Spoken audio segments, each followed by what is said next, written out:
What's happening, friends? Welcome back to Growing Smart, the Stronghold podcast. I am Thom, and I am so excited you're here because I think what we're going to be covering today is so incredibly important. I wish I could just give this to every one of my clients. And so if you can take notes today, please do. This is an important one, and we're going to jump right in. What we're talking about today is the most critical meeting you can have every month, which is the meeting, I call it the meeting with yourself, the personal offsite, a meeting you're going to have with yourself, especially if you're an entrepreneur, small business owner, or salesperson. This is the meeting you need to have with yourself. And I'm going to tell you not only that the most important meeting you can schedule is this offsite, I'm going to call it your strategic offsite, but I'm going to give you the 5 components to this meeting that is so important that you do this every single month to be successful. So let's get started.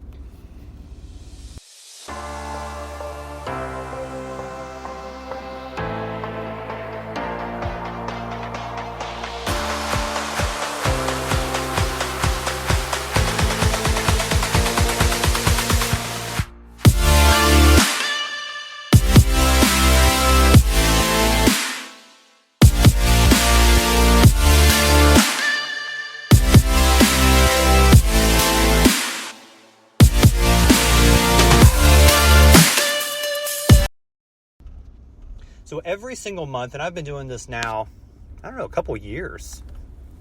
Every month I have a meeting with myself, and this meeting is, it's usually a breakfast meeting. I like to involve food, or a lunch. Today it was a lunch, and I really enjoy this meeting. So I know it sounds kind of funny, a meeting with myself. Why can't I just say I go to lunch? Because it's literally a meeting on my calendar. It's probably the most important meeting I have, at least with myself, that I never miss. So every month I have a 2-hour breakfast or 2-hour lunch with myself to review my plans up to this point. So I really look at everything that I've got going on, and I track and tweak. So without just kind of rambling about this meeting, I want to give you the components of what I'm talking about, because I'm very deliberate about this. I've got a certain key documents I bring with me and certain things that are indispensable to this meeting.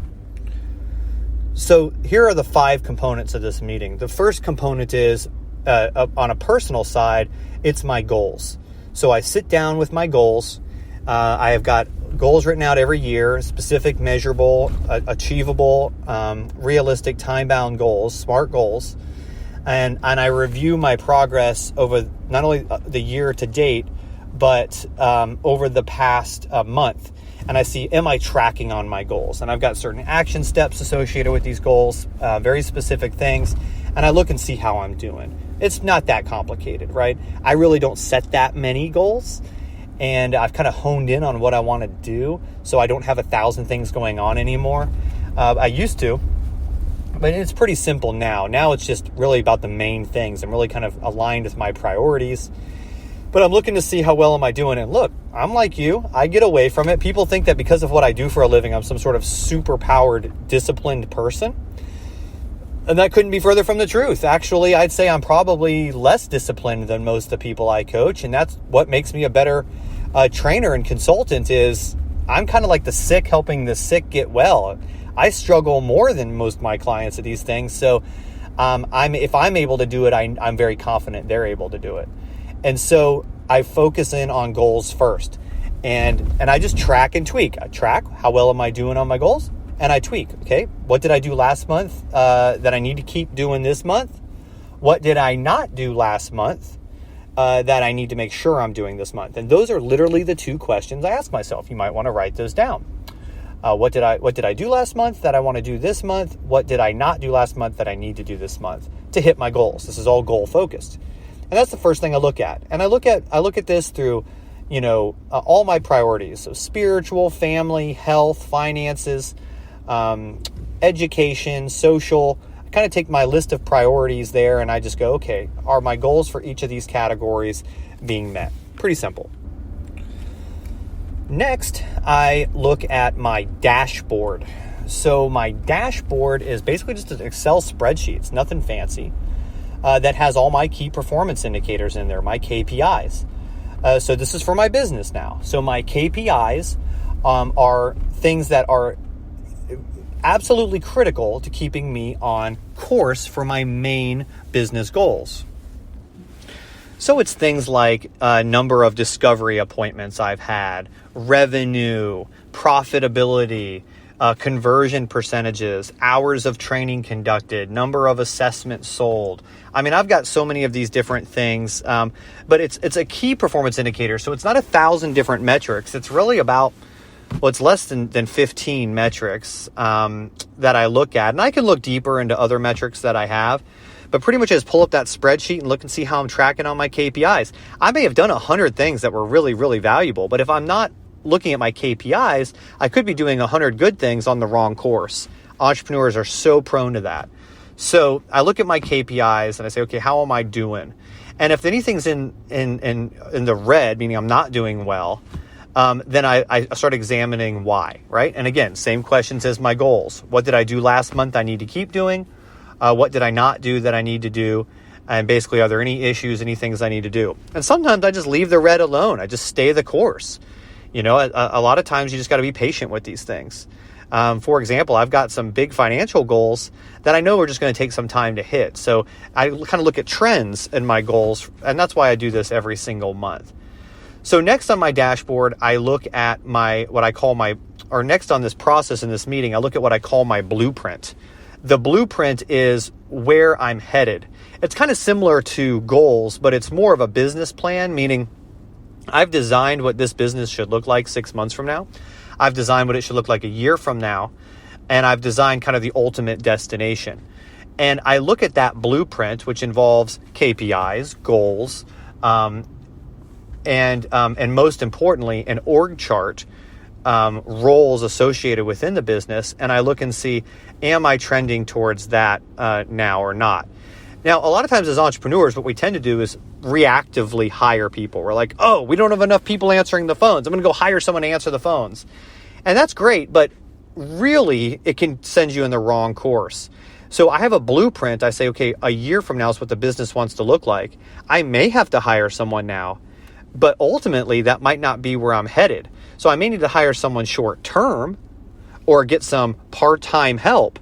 But, you know, I've got a blueprint of where I'm going, and that's really the hire I'm looking for. So I ask myself, am I going towards the blueprint? And I have a specific strategy for getting to the blueprint. It's my strategic plan.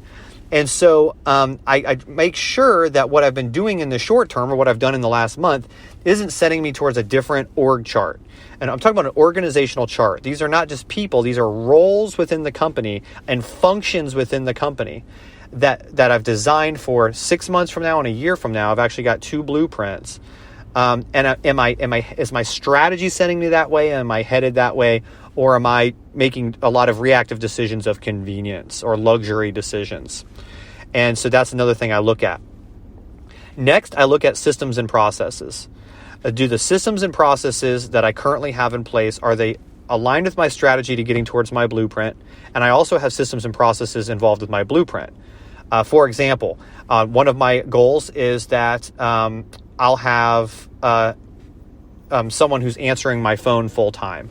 That's not necessarily helpful to me right now, but that is the goal. That's on the blueprint. It doesn't make sense for me to hire that right now. An answering service is perfectly fine for me right now, short-term strategy-wise, but it's still on my list, on my org chart to have that. Why?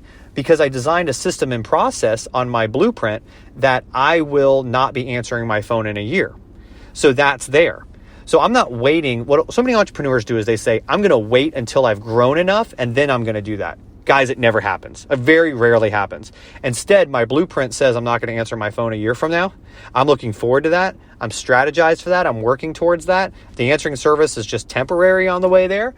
And I am making sure I'm in line with that. I'm not just waiting until I free up enough time and money to make that happen. It's on my blueprint. It's a system and process in place. It's directly related to my org chart. And so I evaluate these things. Am I growing? Am I getting there? And it's not just am I getting there, is my strategic plan for getting there being followed? So that's what I'm doing. So org chart, systems and processes with my blueprint and my strategic plan to get there. All my strategic plan is strategy I've written out, has certain action steps in it. It's no different than your goal setting plans. for yourself personally. It's just action steps and certain KPIs associated with it. Sometimes a KPI is a trigger point. Once I hit X number of revenue, I hire this person. Once I hit X number of revenue, I spend this much on marketing.